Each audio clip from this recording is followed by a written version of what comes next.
বিশ্বনবী একবার সাইয়েদনা আনাস রাদিয়াল্লাহু তাআলা আনহুকে একটা ছোট্ট জিনিস আনতে পাঠালেন। সাইয়েদনা আনাস রাদিয়াল্লাহু তাআলা আনহু জিনিসটা আনতে যে মদিনার অলিতে গলিতে বাচ্চাদের খেলা দেখে জিনিস আনতে ভুলে খেলায় দাঁড়িয়ে গেলেন। ছোট মানুষ, ছোট্ট একটা বাচ্চা যদি আমার সাথে নেই, সে কি আমার প্রয়োজন বুঝবে? আমার সেন্টিমেন্ট যেরকম বাচ্চা কি ওটা টের পাবে? ছোট্ট আনাসকে বললেন আমার জুব্বা নিয়ে আসো। বিষ্ণু ইসলাম শাম দেশের জুব্বা পড়তেন, বলতেন জুব্বা নিয়ে এসো। জুব্বা আনতে যখন বেরোলেন আনাস রাদিয়াল্লাহু তাআলা আনহু, দেখলেন মদিনার অলিতে গলিতে বাচ্চারা কুতকুত খেলে। কি খেলে? আপনারা খেলেন তো? এই খেলা দেখে আনাস রাদিয়াল্লাহু তাআলা আনহু ভুলে গেলেন যে বিশ্বনবীর জামা আনতে হবে। উনি ভুলে যে উনিও দাঁড়িয়ে খেলা দেখতে শুরু করলেন। এখন ঘন্টার পর ঘন্টা যায়, আনাসও আসে না, জামাও আসে না। বিশ্বনবী ভাবলেন হায় রে, আনাস মনে হয় ভুলে গিয়েছে, কি আর করা যাই, নিজের জামা নিজেই নিয়ে আসি। বিশ্বনবী বের হলেন জামা আনতে।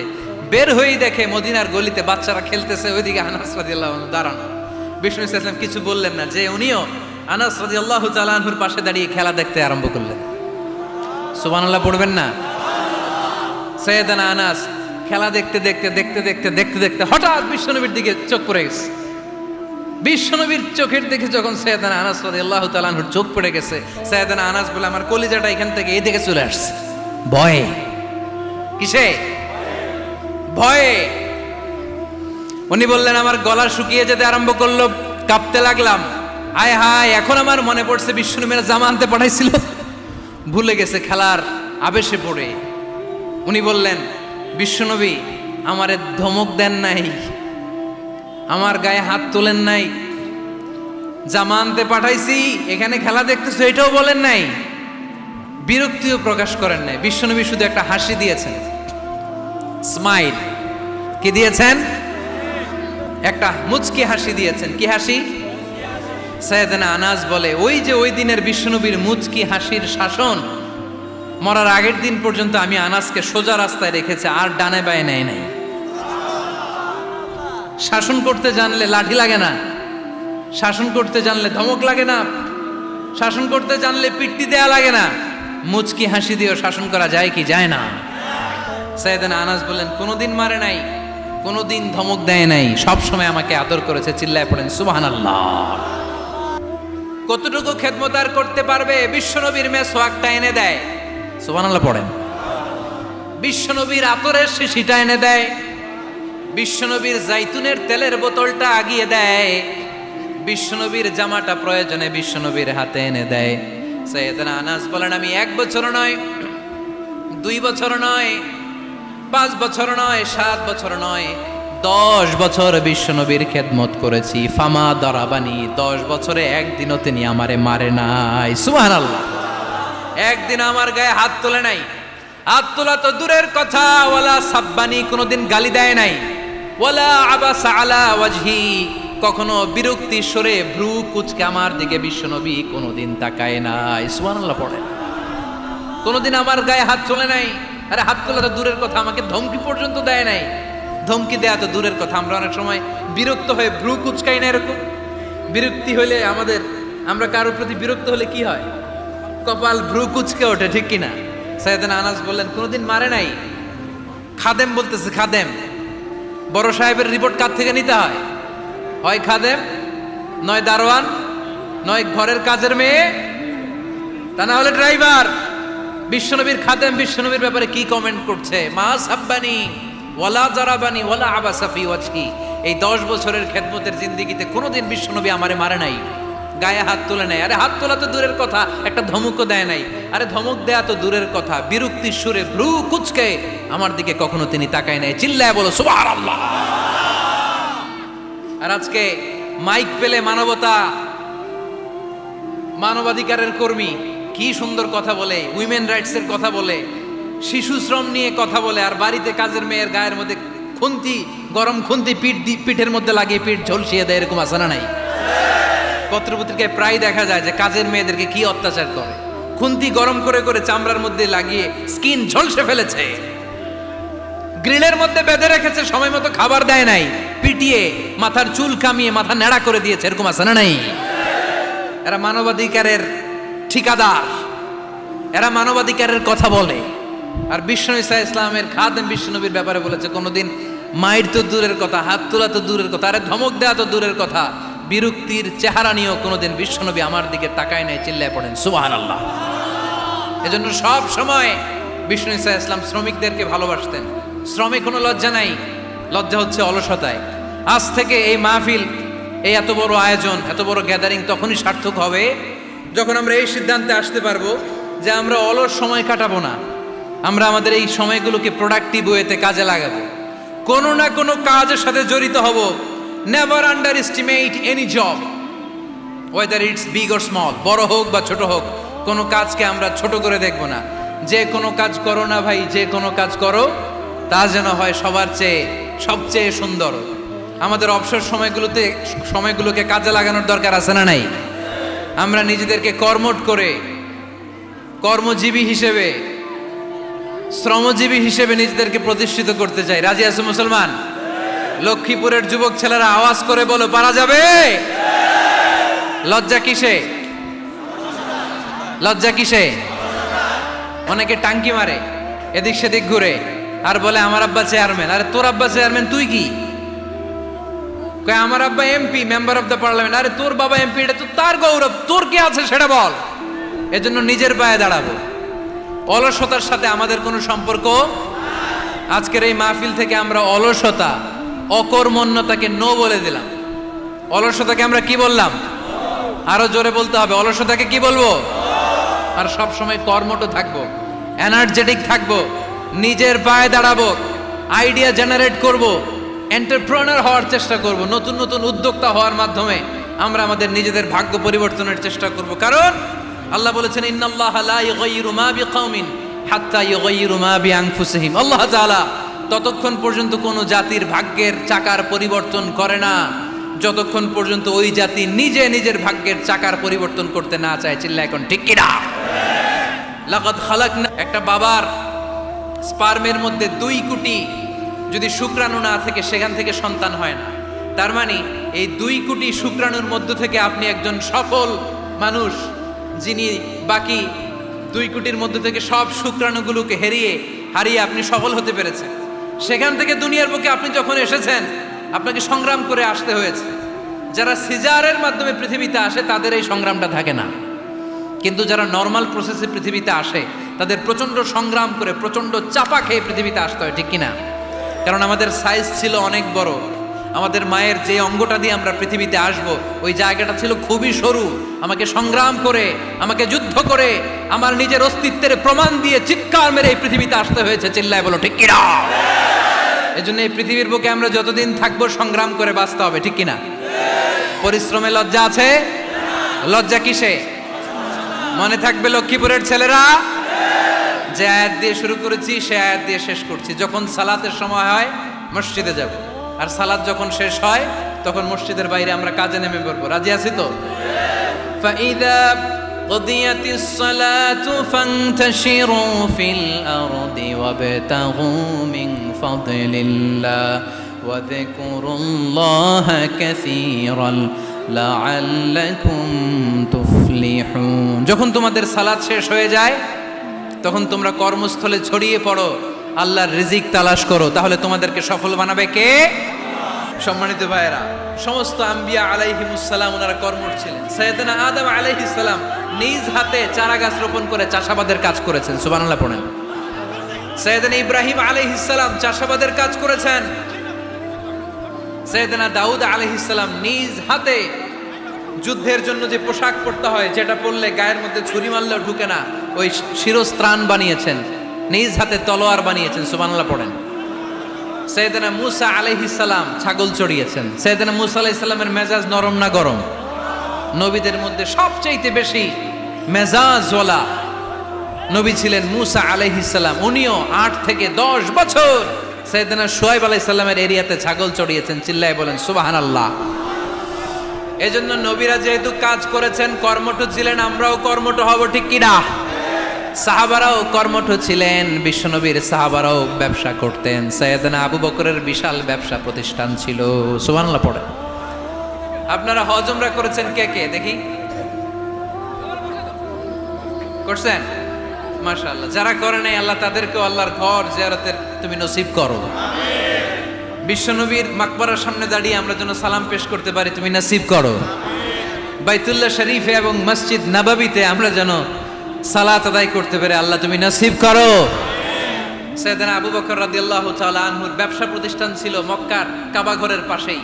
ওনার ব্যবসা প্রতিষ্ঠানগুলো যেখানে ছিল ঠিক ওইখানে সৌদি সরকার এখন শপিং মল বানিয়ে দিয়েছে, মাতজার আবু বকর।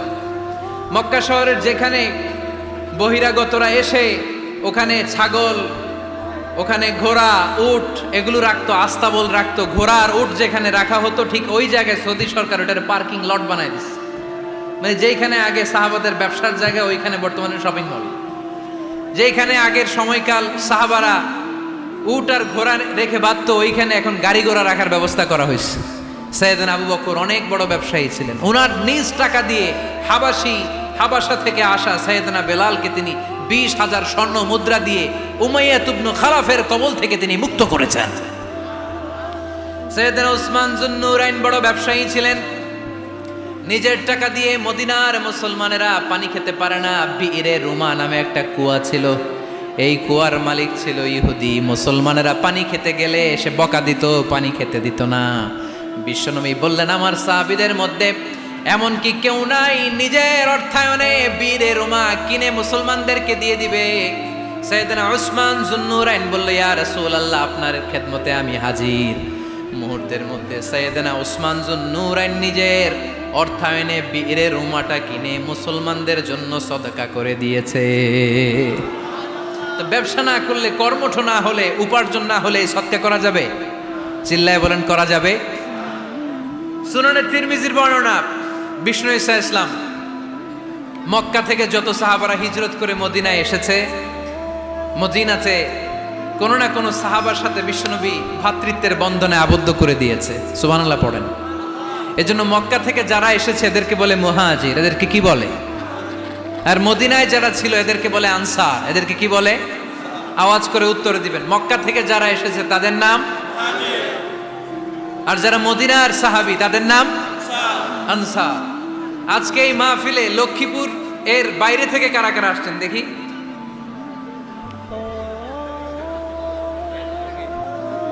মাশাআল্লাহ, মাশাআল্লাহ, অনেক আসছে। আল্লাহ ভাইদেরকে তুমি কবুল করো, হাত নামান। এই যে লক্ষ্মীপুরের বাইরে থেকে যে ভাইরা আসছে তারা লক্ষ্মীপুরের মেহমান, ঠিক কিনা? মক্কা থেকে হিজরত করে যে সমস্ত সাহাবারা এসেছিল তারা ছিল মদিনার মেহমান। বিশ্বনবী এক এক মক্কার সাহাবীকে মদিনার এক এক সাহাবীর সাথে ভ্রাতৃত্বের বন্ধনে আবদ্ধ করে দিলেন। আব্দুর রহমান ইবনে আউফ রাদিয়াল্লাহু তাআলা আনহু, ওনার সাথে ভ্রাতৃত্বের বন্ধনে যে সাহাবীকে বিশ্বনবী আবদ্ধ করে দিলেন ওনার নাম হচ্ছে সাদ ইবনে রাবিয়া। কি নাম? মদিনার অনেক বড় ব্যবসায়ী। বিশ্বনবী বললেন, ও আব্দুর রহমান ইবনে আউফ, সম্পদ ছেড়ে দিয়ে, পরিবার ছেড়ে দিয়ে, স্থাবর অস্থাবর সব ছেড়ে দিয়ে আল্লাহ রাসূলের ভালোবাসায় মক্কা থেকে মদিনায় এসেছো। মদিনায় তোমার চিন্তা নাই, সাদ ইবনুর রবিকে আমি তোমার ভাই বানিয়ে দিলাম। সাদ ইবনুর রবি তোমার আপন ভাইয়ের মতো। সাদ ইবনে রবি বলল, আব্দুর রহমান, জীবনে তোমারে কোনোদিন দেখি নাই, তোমারে আমি চিনি না, তোমার নাম শুনি নাই, কিন্তু বিশ্বনবীতে তোমার দায়িত্ব আমাকে দিয়েছে। আমার চেয়ে বড় ধনী এই মদিনার মধ্যে দ্বিতীয় কেউ নাই। আজ থেকে তুমি আমার ভাই, আজ থেকে তুমি আমার কি? আল্লাহ আমাকে যত সম্পত্তি দান করেছে তার অর্ধেক সম্পত্তি আমি তোমার নামে দিয়ে দিলাম। ও আব্দুর রহমান ইবনে আউফ, শুধু তাই নয়, রব্বুল আলামিন আমাকে 2 জন স্ত্রী দিয়েছে। কয়জন? তুমি দেখো আমার কোন স্ত্রীকে তোমার বেশি ভালো লাগে, যার নাম তুমি বলবে সাথে সাথে আমি তারে তালাক দিয়ে দিব। তার ইদ্যত পালন শেষে তুমি তাকে বিয়ে করে তোমার সাথে নিয়ে যাবা। সুবহানাল্লাহ পড়ে। কারণ বিশ্বনবী তোমার দায়িত্ব আমার কাছে দিয়েছে, তুমি আমার ভাই, আমি মদিনার সবচেয়ে বড় ধনী, আমার অর্ধেক সম্পদ আমি তোমারে দিয়ে দিব, আমার 2 স্ত্রীর 1 স্ত্রীকে তোমারে দিয়ে দিব। সাইয়েদনা আব্দুর রহমান ইবনে আউফ এই কথা শুনে অবাক হলেন। অবাক হয়ে উনিও এক অবাক কথা বললেন। উনি বললেন, লা হাজাতা লি ফি ইয়া আখি, ও আমার প্রাণের ভাই, তোমার কথা শুনে আমার হৃদয়টা ভরে গিয়েছে, কিন্তু তোমার সম্পদেরও দরকার আমার নাই, তোমার স্ত্রীরও দরকার আমার নাই। বারাকাল্লাহু ফি মালিক ওয়া লি আহলিক, আল্লাহ তোমার মালেও বরকত দেখ, তোমার সম্পদেও বরকত দেখ। তুমি শুধু একটু কষ্ট করবা। কি কষ্ট? দুল্লানি আলা সুক, show me the way to the market. তুমি মদিনায় কোনো মার্কেট আছে কিনা, শপিং মল আছে কিনা, ব্যবসা প্রতিষ্ঠান আছে কিনা আমার দেখায় দাও। সুবহানাল্লাহ পড়ে। আমরা হইলে কি করতাম? লক্ষ্মীপুরে যারা আসছে এদের একজনের যদি বলা হয় ভাই আপনি এখন থেকে লক্ষ্মীপুরের ভাই, আমার অর্ধেক সম্পদ আপনারে দিয়ে দেবে, কি করবে? পায়ের উপর পা তুলে খাবে আর বলবে কি আনন্দ আকাশে বাতাসে, ঠিক কিনা? এরপর যদি বলি ভাই আমার দুই বউ যেটারে সুন্দর লাগে বলেন তালাক দিয়ে দেই, নিয়ে যান, কি বলবে? কি আনন্দ আকাশে বাতাস। আল্লাহ রাসূলের সাহাবী আব্দুর রহমান ইবনে আউফ বললেন লা হাজাতা লি ফি, আমার দরকার নেই, দুল্লানি আলা সুক, just show me the way to market, এখানে মার্কেট কই আছে দেখায় দাও। অবাক হয়ে গেলেন সাদ বিন রবিব, বললেন ও আব্দুর রহমান ইবনে আউফ, ঠিক আছে তুমি যদি নিতে না চাও তোমারে আমি জোর জবরদস্তি করব না, শুনে রাখো মদিনাতে ইহুদিদের কয়নুকার একটা বাজার আছে। এই কথা বলার সাথে সাথে আব্দুর রহমান ইবনে আউফ চলে গেলেন। এর পরের দিন অল্প কিছু পনির আর ঘি দিয়ে ব্যবসা শুরু করলেন। পনির আর ঘিয়ের ব্যবসা করতে করতে করতে করতে ব্যবসায় তিনি এত লাভ করলেন, উনি বললেন আমি যদি কখনো মদিনার বালুর মধ্যে হাত দিতাম ওই বালুটারও সোনা বানায় দিত কে? দুল্লানি আলা সুক, লক্ষ্মীপুরের কর্মঠ যুবক ভাইয়েরা, এ আব্দুর রহমান ইবনে আউফ আমাদের প্রেরণা। উনি অন্যের ঘাড়ে পাড়া দিয়ে খেতে চায় নাই, আরেকজনের উপর ডিপেন্ডেন্ট বা নির্ভরশীল হতে চায় নাই। তিনি স্বাবলম্বী হওয়ার শিক্ষা লেসেন কিয়ামত পর্যন্ত গোটা বিশ্বের যুবকদের জন্য রেখে গিয়েছে। চিল্লায় বলো ঠিক কিনা? দুল্লানি আলা সুক, show me the way to market. Market কোথায় দেখাও। পনির আর ঘি নিয়ে ব্যবসা করতে করতে কয়েক মাসের ব্যবধানে ইতিহাস সাক্ষী সাইয়েদনা আব্দুর রহমান ইবনে আউফ মদিনার বিশাল বড় বিজনেস ম্যাগনেটে পরিণত হয়ে গেলেন। চিল্লায় পড়েন আল্লাহু আকবার। এজন্য ব্যবসার ভিতরে বরকত ঢুকিয়ে দিয়েছে কে? বিষ্ণু বললেন আত-তাজিরা সাদুকাল আমিন মা'আন নাবিয়্যিন ওয়াস সিদ্দীকিন ওয়াস শুহাদা ওয়াস সালিহিন। আমানতদার ব্যবসায়ী তারা সাধারণ কোনো মানুষ নয়, কিয়ামতের দিন নবীদের সাথে হাসর হয়ে যাবে। আপনারা যারা ব্যবসা করেন এটা সাধারণ বিষয় নয়। বিষ্ণু সাল্লাল্লাহু আলাইহি ওয়াসাল্লাম নিজেও ব্যবসায়ী ছিলেন। ওনার জীবনের প্রথমে তিনি খাদিজা রাদিয়াল্লাহু তাআলা আনহার ব্যবসার স্টাফ হয়ে কাজ শুরু করেছেন, এরপর নিজে ব্যবসা শুরু করেছেন। এরপরে খাদিজাতুল কুবরা রাদিয়াল্লাহু তাআলা আনহা সব সম্পত্তি বিয়ের পরে বিশ্বনবীর পায়ের সামনে ঢেলে দিয়েছেন। বললেন ইয়া রাসূলুল্লাহ এই সম্পদ আমি আপনাকে দিয়ে দিলাম, আপনি ইচ্ছামতো দিনের প্রয়োজনে খরচ করেন। সুবহানাল্লাহ পড়েন। এজন্য বিষ্ণু ঈসা ইসলাম আমাদের জন্য উপমা, আব্দুর রহমান ইবনে আউফ আমাদের জন্য উপমা। যারা ব্যবসা করেন তারা বিষ্ণু ঈসা ইসলামের সুন্নাহ পালন করছেন। আত-তাজির আস-সাদুক আল-আমিন, বিষ্ণুই বললেন সত্যবাদী আমানতদার ব্যবসায়ী, যে ব্যবসা করতে যে মিথ্যা কথা বলে না। অনেক ব্যবসায়ীরা আছে পণ্য চালানোর জন্য মিথ্যা কথা বলে আর কসম কাটে, আছে না নাই? আহা, এমনটা করা যাবে? সকালবেলা স্ত্রীরে বলে এই গরুগুলা বিক্রি করবো, তুই একটা দাম কত কমো? স্ত্রীরে শিখাই দিচ্ছে এই গরুর দাম তুই 40,000। তো বউ বলে ঠিক আছে দাম কইলাম 40,000। তো এরপরে বাজারে যখন গরু বিক্রি করতে যায় একজন যখন বলে যে ভাই এটা 30,000 টাকা দিয়ে কিনবো, কয় ভাই আল্লাহর কসম সকালে একজন 40,000 দাম কইছে আমি দেই নাই। আছে না নাই? কৌশল করে বউরে শিখাইছে সকালে, কয় তুই দাম কর 40,000। তো বাজারে যে সকালে একজন দাম করছে, দাম করে কইছে 40,000 দেই নাই, আপনারা 30,000 কেমনে দেই? এরকম ডাকাইতে আছে না নাই? আলহামদুলিল্লাহ লক্ষ্মীপুরে এরকম লোকজন নাই। আরে নাই, আমি কই নাই, এরা কই আছে। লক্ষ্মীপুরের মানুষ খুব ধার্মিক আমি জানি। লক্ষ্মীপুর, নোয়াখালী, ফেনী এই বেল্টের লোকজন খুব আল্লাহওয়ালা। এদের মধ্যে আল্লাহওয়ালার সংখ্যা বেশি, এখানে আলেম ওলামা বেশি, এখানে মসজিদ মাদ্রাসা বেশি। এই জন্য এই জেলাগুলোতে আল্লাহর রহমতও বেশি। আল্লাহ তুমি এই জেলার ছেলেপেলাদেরকে, এই জেলার লোকদেরকে তুমি কবুল করো, মা বোনদেরকে তুমি কবুল করো। সম্মানিত ভাইয়েরা, এজন্য আজকের মাহফিল থেকে আমরা যেটা শিখলাম সেটা হচ্ছে পরিশ্রমে কোনো লজ্জা আছে? আমরা কাজ করে খাবো, ঠিক কিনা? Never underestimate any job. যুবক ভাইয়েরা, লক্ষ্মীপুরের যুবক ছেলেরা শুনতেছ? এরকম আওয়াজ করতে হবে, কান খাড়া করে শোনো। Never underestimate any job. কোন চাকরিকে ছোট করে দেখা যাবে, whether it's small or big, you don't care, এটাতে কেয়ার করা যাবে না। ছোট্ট চাকরি পাইলেই ঢুকে যাবা, বড় অফার আসলে পরে ঢুকবা। এটা ছোট কাজ, এটা হোটেলের ওয়েটার, এটা ছোট্ট স্টাফ, এটা কেরানি না, কাজ কাজই। কাজের মধ্যে কোনো ছোট বড় নাই। খেটে খাওয়া মানুষকে বিশ্বনবী অনেক সম্মান করতেন। বিষ্ণু ঈসা ইসলাম খেটে খাওয়া মানুষদেরকে এত ভালোবাসতেন, বিদায় হজের মতো এত গুরুত্বপূর্ণ ভাষণও এই মেহনতি মানুষদের কথা বাদ যায়নি। সুবহানাল্লাহ পড়বেন না? দিনটা ছিল জুমাবার। বিষ্ণু ঈসা ইসলাম আরাফাতের ময়দানে দাঁড়িয়ে ঐতিহাসিক একটা ভাষণ দিলেন। এই ভাষণের নাম হলো বিদায় হজের ভাষণ। এই বিদায় হজের ভাষণেও খেটে খাওয়া মানুষের কথা বিশ্বনবী বাদ দেয় নাই।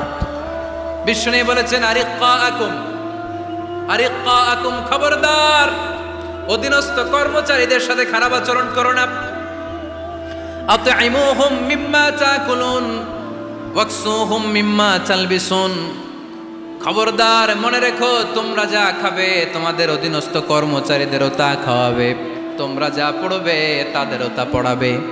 বিশ্বনবী শেষ নিঃশ্বাস ত্যাগ করে যাওয়ার আগে যেই কয়েকটা কথা বলেছিলেন তার মধ্যে মেহনতি মানুষদের জন্য কথা আছে না নাই? বিষ্ণু ঈসা ইসলাম যখন শেষ নিঃশ্বাস ত্যাগ করবেন তিনি বলেছিলেন, আসসালাত আসসালাত, উম্মতেরা নামাজ নামাজ নামাজ ছেড়ে দিও না, নামাজ তরক করো না, নামাজ কাজা করো না। আর বলেছিলেন, অমা মালাকাত আইমানুকুম, অধীনস্থ কর্মচারীদের সাথে খবরদার খারাপ আচরণ করো না। যারা কর্মচারীদের সাথে খারাপ আচরণ করে, যারা মানুষের কাছ থেকে শ্রম নিয়ে কাজ করিয়ে টাকা দেয় না, কিয়ামতের দিন তাদের বিরুদ্ধে মামলা দায়ের করবে কে? কে করবে? হাদিসে কুদসি সাক্ষী বিষ্ণু ঈসা ইসলাম বলেন, আল্লাহ তাআলা ফরমান, আনা খাসমুহুম সালাসাতুন আনা খাসমুহুম ইয়াউমাল কিয়ামা। তিন শ্রেণীর ব্যক্তির বিরুদ্ধে আল্লাহ বলেন আমি নিজেই কিয়ামতের দিন মামলা দায়ের করব। I will be against them in the day of judgment. Three categories of people I will be against them in the day of judgment. তিন শ্রেণীর লোক কিয়ামতের দিন তারা ছাড় পাবে না। আল্লাহ বলেন আমি নিজেই তাদের বিরুদ্ধে মামলা দায়ের করব। এর মধ্যে এক শ্রেণীর লোক হচ্ছে রাজুলুন ইস্তাআজারা জিরান ফাস্তাউফা মিনহু ওয়া লাম ইয়াতি আজরা, একজন শ্রমিক ভাড়া করে তার কাছ থেকে কাজ নিয়েছে কিন্তু তার পারিশ্রমিক আদায় করে নাই। এরকম আছে না নাই? দাপট দেখায়, দাপট দেখায় ইউনিভার্সিটির ক্যান্টিনগুলোতে, ইউনিভার্সিটির ক্যান্টিনে যায় খায় মাগার বিল দেয় না, এরকম ডাকাইত আছে না নাই? চায়ের দোকানে চা খায় পরে দিমু বিল দেয় না, আছে না নাই? দোকানে যে পণ্য কিনে বিল দেয় না, পরে দিমু, আছে না নাই? কিয়ামতের দিন আল্লাহ তোর এই মাস্তানি ছুটাবে, চিল্লা এখন ঠিক কিনা? আনা খাসমুহুম, আমি নিজেই তাদের বিরুদ্ধে মামলা দায়ের করব। কথাটা কার?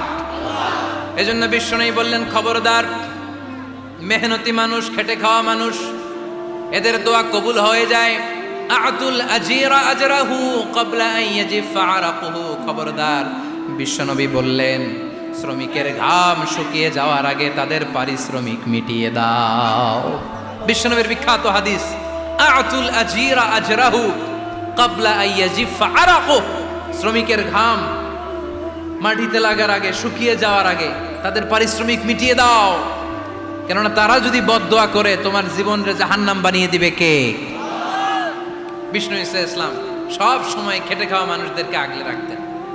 সব সময় শুধু যে ভাষণে মেহনতি মানুষদের সাথে ভালো আচরণ করতে বলতেন, শ্রমিকদের সাথে ভালো আচরণ করতে বলতেন এমনটা নয়, ওনার ব্যক্তিগত জীবন ঘাটলেও দেখা যায় উনি শ্রমিকদের সাথে কেমন আচরণ করেছেন। বিষ্ণু ঈসা ইসলামের একজন খাদেম ছিল, আপনারা তার নাম জানেন? কি নাম? সবাই বলেন আনাস। আওয়াজ করে বলেন বিশ্বনবীর খাদেমের নাম। নামটা কেমন লাগে? ভালো লাগে? ছেলে হইলে রাখবেন তো? রাখবেন? অনেকে আমারে জিজ্ঞেস করে যে আমার একটা ছেলের নাম বলে দেন। এই এলাকার যদি কারো সম্ভাব্য আগন্তুক 2-1 মাস পরেই ছেলে পৃথিবীতে আসবে, এর নাম রাখবেন আনাস। নাম কি রাখবেন? খাদিমু রাসূলিল্লাহ, আল্লাহ রাসূল সাল্লাল্লাহু আলাইহি ওয়াসাল্লামের খাদেম। এই খাদেমের কাছ থেকে একটু শুনেন ওনার মালিক কেমন ছিল। শুনবেন নাকি কষ্ট হচ্ছে? সম্মানিত ভাইয়েরা খেয়াল রাখবেন, কোন পীর সাহেবের ব্যাপারে যদি আপনি রিপোর্ট চান, পীর সাহেবের বউয়ের কাছ থেকে শুনবেন। কথা কয় না? বোঝে নাই বোধ হয়। একজন পীর সাহেব হুজুর, উনি কেমন, রিপোর্ট নেবেন কার কাছ থেকে? কার কাছ থেকে? বউয়ের কাছ থেকে। একজন বড় সাহেব, বড় নেতা, তার ব্যাপারে যদি রিপোর্ট পেতে চান, আমি কয়েকটা জায়গা বলে দিই, এই জায়গাগুলো থেকে রিপোর্ট নেবেন। 1 নাম্বার তার ড্রাইভার, 1 নাম্বার। 2 নাম্বার তার বাড়ির দারোয়ান, 2 নাম্বার। 3 নাম্বার তার খাদেম, 3 নাম্বার। 4 নাম্বার তার ঘরের কাজের মেয়ে, 4 নাম্বার। এদের কাছ থেকে আসল রিপোর্ট পাওয়া যায়, ঠিক কিনা? এবার বিশ্বনবীর ব্যাপারে বিশ্বনবীর খাদেম কি বলে শুনবেন? বুঝে নাই বোধহয়। বিশ্বনবীর ব্যাপারে বিশ্বনবীর খাদেম কি কমেন্টস করছে শুনতে চান? খাদেমের নাম আরো জোরে বলতে হবে। আনাস রাদিয়াল্লাহু তাআলা, আনাস রাদিয়াল্লাহু তাআলা আনহু বলেন, বিশ্বনবী যখন মক্কা থেকে মদিনায় হিজরত করে আসলেন, মদিনার অলিতে গলিতে আনন্দের বন্যা বয়ে গেল। তলা আল বাদরু আলাইনা বলে সবাই বিশ্বনবীকে বরণ করে নিল, সবাই বিশ্বনবীর সাথে দেখা করতে আসলো। সবাই যখন আনসারী নারী পুরুষরা দেখা করতে যায়, আমার আম্মাও বলল, আনা